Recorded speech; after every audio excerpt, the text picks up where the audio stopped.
David గారు ఆహ్వానిద్దాం. చప్పులు కొట్టి అభినందిద్దాం.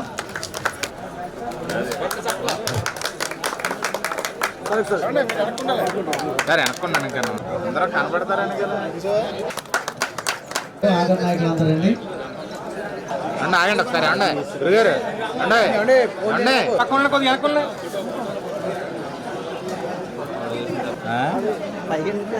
ఇప్పుడు బాగుంది.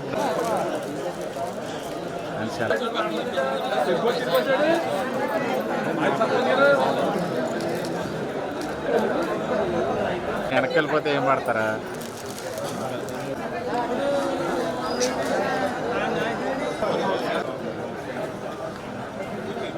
ఇప్పుడేం రావట్లేదు. సర్లే నేను ప్రాజెక్ట్కి వెళ్తాను. కృషి చేశారు కదా మనం ట్రైనింగ్లో.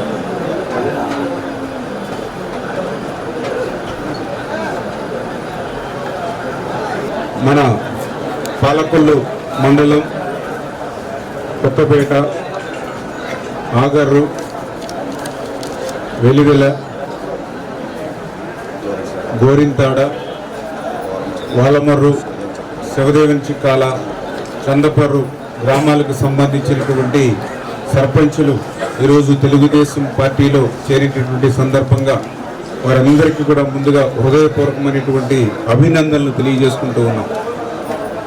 ఈరోజు Telugu Desam party, Janasena, BJP NDA కూటమి అధికారంలోకి వచ్చిన తర్వాత ఈ రాష్ట్రానికి ఎన్నో కష్టాలున్నా, ఎన్నో ఇబ్బందులు ఉన్నటువంటి పరిస్థితుల్లో కూడా ఈ 5 నెలల్లోనే అనేకమైనటువంటి సంక్షేమ కార్యక్రమాలు ఏదైతే అన్న మాట ప్రకారం పెన్షన్ 4,000 రూపాయలు, 6,000 రూపాయలు, 10,000 రూపాయలు, 15,000 రూపాయలు ఏదైతే ఇంటింటికి గడప దగ్గరికే పెన్షన్ ఇస్తూ ఏదైతే పెద్ద ఎత్తున సంక్షేమ కార్యక్రమం దగ్గర ప్రతి నెల కూడా మరి 3,000 కోట్ల రూపాయలు, దగ్గర సంవత్సరానికి 36,000 కోట్ల రూపాయలు, 5 సంవత్సరానికి 1,60,000 కోట్ల రూపాయలు అక్షరాల ఏదైతే పెన్షన్ నిమిత్తం వృద్ధులకి, వితంతులకి, దివ్యాంగులకి ఈ ప్రభుత్వం ఇంటి దగ్గర ఏదైతే అందిస్తూ ఉందో, అదేవిధంగా ఏదైతే పేదల కడుపు నింపాలి అనేటువంటి ఆలోచనతోటి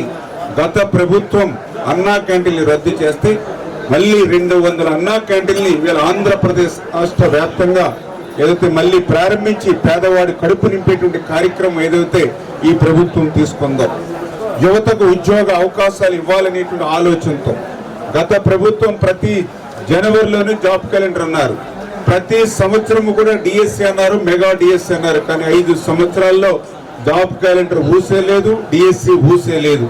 కానీ ఈ ప్రభుత్వం అధికారంలోకి వచ్చిన తర్వాత మళ్ళీ పెద్ద ఎత్తున 16,000 పోస్టులకి డిఎస్సి నోటిఫికేషన్ ఇచ్చి ఇవాళ యువతకు ఉద్యోగ అవకాశాలు ఇచ్చే విషయంలో కానీ ఏదైతే మనందరికీ కూడా మన ఆస్తుల మీద మనకు హక్కు ఉండేటువంటి విధంగా, ఎందుకంటే గత ప్రభుత్వం ప్రైవేట్ ఆస్తులను కూడా కొల్లగొట్టేటువంటి విధంగా ఏదైతే ల్యాండ్ టైటిలింగ్ యాక్ట్ ఏదైతే తీసుకొచ్చిందో దాన్ని రద్దు చేసి ఈరోజు మళ్ళీ మన ఆస్తుల మీద మనకి హక్కులు ఇచ్చి రక్షణ కల్పించేటువంటి విధానం ఏదైతే ఈ ప్రభుత్వం తీసుకున్నదో, అదేవిధంగా ఏదైతే ఇన్ని సంక్షేమ కార్యక్రమాలు ఒక పక్కన అమలు చేసుకుంటూ మరి ఒక పక్కన ఈ యొక్క రాష్ట్రానికి రాజధాని మరి వెళ్ళి ఒక ప్రపంచ రాజధాని అమరావతి నిర్మాణ విషయంలో కానీ, అదేవిధంగా ఏదైతే ఈ యొక్క రాష్ట్రాన్ని కరువు రహిత రాష్ట్రంగా మార్చేటువంటి పోలవరం ప్రాజెక్టును మళ్ళీ పరిగెట్టించి పనిచేసేటువంటి విధానం కానీ, గత ప్రభుత్వంలో ఈ రాష్ట్రంలో ఉన్నటువంటి పరిశ్రమలు కానీ, పారిశ్రామికవేత్తలు కానీ ఏదైతే ఇతర రాష్ట్రాలకి పోయారో మనందరం కూడా చూస్తాం. ఒక లూలు కంపెనీ, ఒక జాకీ, ఒక అమర్ రాజా, ఒక కియో ఎక్స్టెన్షన్, ఇవి పరిశ్రమలన్నీ కూడా ఇతర రాష్ట్రాలకి పోయి ఈ రాష్ట్రంలో ఉద్యోగ ఉపాధి అవకాశాలకు ఏదైతే గండి కొట్టాడో మళ్ళీ దాన్ని వేళ మరి సరిచేస్తూ ఒక పక్కన ముఖ్యమంత్రి గారు చంద్రబాబు నాయుడు గారు, మరొక పక్కన పవన్ కళ్యాణ్ గారు, మరొక పక్కన నారా లోకేష్ బాబు గారు మళ్ళీ ఆ పరిశ్రమలను, పారిశ్రామికవేత్తలు మళ్ళీ రాష్ట్రానికి తీసుకొచ్చి మళ్ళీ పెద్ద ఎత్తున ఉద్యోగ ఉపాధి అవకాశాలు ఈ రాష్ట్రంలో కల్పించడం, వీటన్నిటికీ మించి ఈరోజు ఈ సర్పంచులందరూ కూడా మళ్ళీ తెలుగుదేశం పార్టీకి, వైఎస్ఆర్సీపీకి రాజీనామా చేసి తెలుగుదేశం పార్టీలో చేరారని అంటే ప్రధానంగా ఈవేళ ఎన్డీఏ కూటమి వచ్చిన తర్వాత సర్పంచులు సగౌరవంగా తలెత్తుకుని తిరిగేటువంటి విధంగా గ్రామాల్లో మాకు అవకాశం ఎన్డీఏ ప్రభుత్వం కల్పించింది. మేము సర్పంచులుగా గెలిచిన తర్వాత ఆ రోజు వైఎస్ఆర్సీపీ ప్రభుత్వంలో మరి ఏదైతే కనీసం ముగ్గు కొట్టడానికి కానీ, బ్లీచింగ్ కొట్టడానికి కానీ ఒక్క చిల్లి గవ్వ పంచాయతీ ఆఫీసులో ఉండనటువంటి పరిస్థితి. ఆఖరికి చెత్త రిక్షా వాడికి ఆ యొక్క నెలసరి జీతం కూడా ఇవ్వలేనటువంటి పరిస్థితి పంచాయతీలో ఉండేటువంటి స్థితి. మా గ్రామాల్లో త్రాగునీరు సురక్షితంగా లేక ఫిల్టర్ బెడ్లు బాగు చేసుకుందామంటే కనీసం ₹1,00,000 కూడా అక్కడ నిల్వ ఉండనటువంటి పరిస్థితి.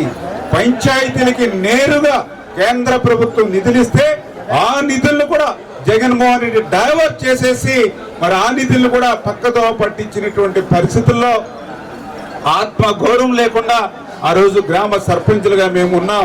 కానీ ఈరోజు ఎన్డీఏ ప్రభుత్వం వచ్చిన తర్వాత అందులోనూ పర్టికులర్ గా పవన్ కళ్యాణ్ గారు కూడా పంచాయతీరాజ్ శాఖ మంత్రులుగా మళ్ళీ పెద్ద ఎత్తున ఆ నిధులను పంచాయతీకి మరి నేరుగా ఇవ్వడమే కాకుండా మొన్ననే ఏదైతే రేపు జనవరి సంక్రాంతి పండుగ లోపల దగ్గర 4,500 కోట్ల రూపాయలతోటి మళ్ళీ ఏదైతే గ్రామాల్లో రోడ్లు, డ్రైన్స్, ఏదైతే త్రాగునీటి సౌకర్యాలు ఇవన్నీ కూడా ఏదైతే ఏర్పాటు చేస్తూ ఉన్నారో వీటన్నిటినీ చూసి ఈ ఎన్డీఏ ప్రభుత్వంలోనే మాకు గౌరవం ఉంటుంది.